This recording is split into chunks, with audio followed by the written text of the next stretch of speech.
Assalamualaikum warahmatullahi wabarakatuh. Apa kabar sahabat Amirul Mukminin? Semoga semua dalam lindungan Allah Subhanahu wa Ta'ala. Aminah dan Abdul Muttalib sangat bahagia menyambut lahirnya bayi yang suci. Bayi itu diberi nama Muhammad. Aku memberinya nama Muhammad sebagaimana yang diperintahkan oleh pembawa suara misterius itu, ujar Aminah kepada mertuanya Abdul Muttalib. Fuad Abdurrahman dalam bukunya yang berjudul Jalan Damai Rasulullah, Risalah Rahmat bagi Semua, menyebut saat hamil tua, ketika purnama memancarkan sinarnya dengan terang, Aminah mendengar suara berkata, "Tidak lama lagi kamu akan melahirkan tokoh umat ini. Kalau dia lahir, berdoa memohon perlindungan untuknya kepada Yang Maha Esa dari segala yang iri hati. Namailah dia dengan nama Muhammad." Dan Aminah memberi nama sesuai dengan petunjuk suatu misterius itu. Pada hari Senin menjelang fajar, Aminah yang didampingi pembantunya, Baraka Ummu Aiman, mulai merasakan tanda-tanda akan melahirkan. Malam itu 12 Rabiul Awal atau bertepatan dengan 29 Agustus 571 Masehi. Purnama hampir sempurna, ia memancarkan cahaya begitu terang dan bersih, memancarkan cahaya terindahnya bagi penduduk Mekah. Cuaca terasa sejuk malam itu. Itulah malam ke-50 dari kehancuran pasukan Abraha. Ummu Aiman memanggil bidan bernama Asif Sifa binti Auf untuk menemani Aminah ketika melahirkan bayinya. Beberapa saat kemudian, lahirlah putra Aminah. Wajah bayi itu memancarkan cahaya dan menyinari segala sesuatu di sekitarnya. Bayi itu diterima oleh Asif Sifa dengan bahagia. Kemudian ia serahkan kepada Aminah, dan Aminah tentu lebih bahagia lagi menerimanya. Aminah segera memerintahkan Ummu Aiman untuk mengabari Abdul Muttalib mertuanya tentang kelahiran bayinya. Abdul Muttalib yang menerima berita kelahiran bayi Aminah dari Ummu Aiman segera bangkit meninggalkan Ka'bah menuju rumah Aminah. Alangkah gembiranya orang tua itu setelah menerima berita. Sekaligus ia teringat kepada Abdullah anaknya. Gembira sekali hatinya karena ternyata pengganti anaknya sudah ada. Ia segera mengambil bayi suci itu dengan kehangatan seorang ayah dan juga kakek. Tentu saja ia merasakan kebahagiaan yang luar biasa karena anugerah yang Allah berikan kepadanya. Bayangan sang anak, Abdullah, datang kembali kepadanya memenuhi pikirannya. Aminah berkata kepada Abdul Muttalib, "Aku memberi nama Muhammad sebagaimana yang diperintahkan oleh pembawa suara misterius itu." Abdul Muttalib berkata, "Segala puji hanya milik Allah." Pembawa suara misterius itu mengabarkan bahwa bayi itu akan menjadi pemimpin umat ini, lanjut Aminah. Namun riwayat lain menyebutkan nama Muhammad diberikan oleh Abdul Muttalib. Abdul Muttalib membenarkan apa yang dikatakan oleh Aminah. Bahkan cucunya itu akan menjadi pemimpin kaumnya karena semua bukti memperkuat hal tersebut. Kemudian ia menggendong cucu kesayangannya itu untuk tawaf di sekitar Ka'bah seraya mendengarkan syiar, "Segala puji bagi Allah yang telah memberikan bayi ini kepadaku, bayi yang tampan dan lembut. Dalam buayan ini ia telah memimpin bayi-bayi. Aku melindunginya dengan rumah yang memiliki penyangga-penyangga atau Ka'bah. Aku melindunginya dari semua yang mempunyai niat buruk, dari semua orang yang dengki dan merasa terganggu." Usai melaksanakan tawaf, Abdul Muttalib kembali ke rumah Aminah sambil membawa sang cucu. Di tengah perjalanan, ia melihat sekelompok orang yang sedang mengerumuni seorang kakek Yahudi. Si kakek itu berkata kepada mereka, "Wahai orang-orang Quraisy, demi kebenaran Taurat, tadi malam telah lahir seorang bayi yang merupakan nabi umat ini." Orang-orang tersebut terkejut mendengar ucapannya. tetapi tidak mengerti sepenuhnya apa maksud ucapan tersebut. Abdul Muttalib juga mendengar ucapan si kakek Yahudi itu. Ya, bayi yang digendong oleh Abdul Muttalib itulah yang akan menjadi nabi umat ini.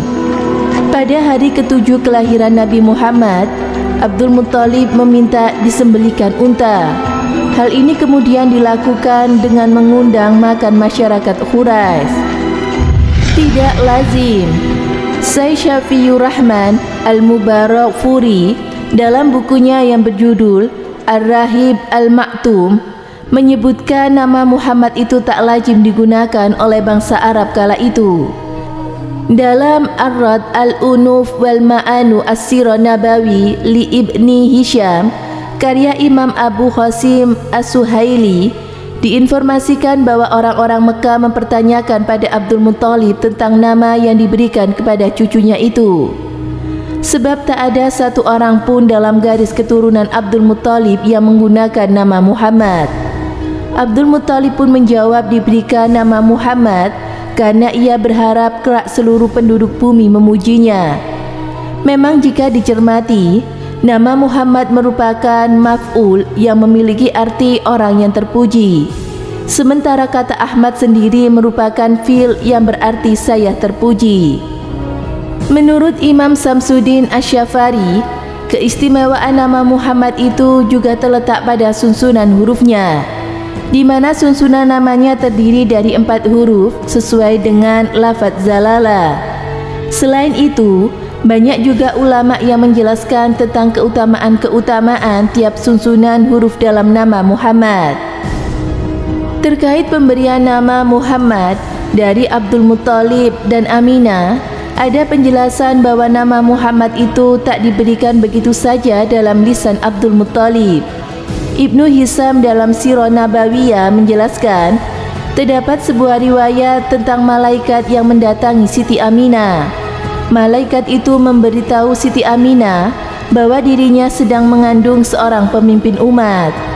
Malaikat itu pun menyuruh Aminah agar ketika bayi itu lahir untuk berdoa memohon agar bayi itu dilindungi Allah dari setiap kejahatan dan orang-orang yang hasud. Malaikat itu pun menyuruh Aminah untuk menamai bayi itu dengan nama Muhammad.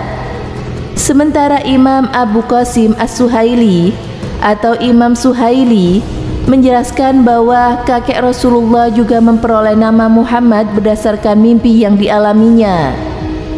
Dalam mimpinya itu, Abdul Muttalib melihat rantai dari emas keluar dari punggungnya. Ujung rantai menyebar ke langit, bumi, timur dan juga barat. Rangkaian rantai itu menjadi pohon yang seperti daunnya mengeluarkan cahaya, dan penduduk bumi di barat dan di timur semuanya bergantung kepadanya. Dari mimpi itulah ditafsirkan dengan dilahirkannya seorang anak dari tulang punggungnya yang akan diikuti manusia dari timur dan barat. Penduduk langit dan penduduk bumi akan memujinya. Karena itulah Abdul Muttalib memberinya nama Muhammad.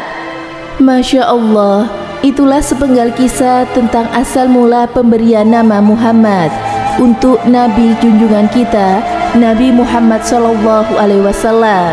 Semoga bermanfaat. Wallahu a'lam bishawab.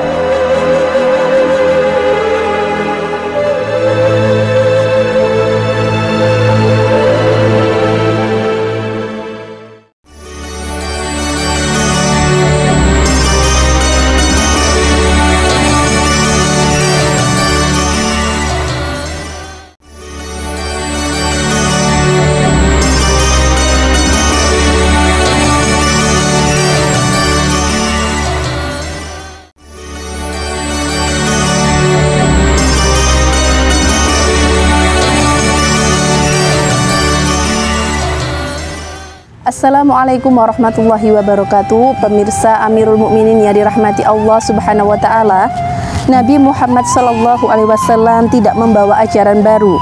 Ajaran yang dibawa oleh Nabi Muhammad adalah sebagai penyempurna dari ajaran-ajaran tauhid yang pernah didakwakan oleh para nabi dan rasul sebelumnya.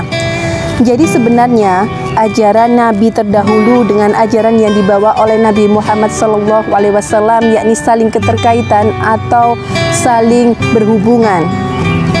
Sebagai Nabi dan utusan Allah yang terakhir, pemberitahuan tentang Nabi Muhammad SAW sudah ada di dalam kitab-kitab terdahulu, misalnya yaitu kitab Taurat, Zabur, dan juga Injil.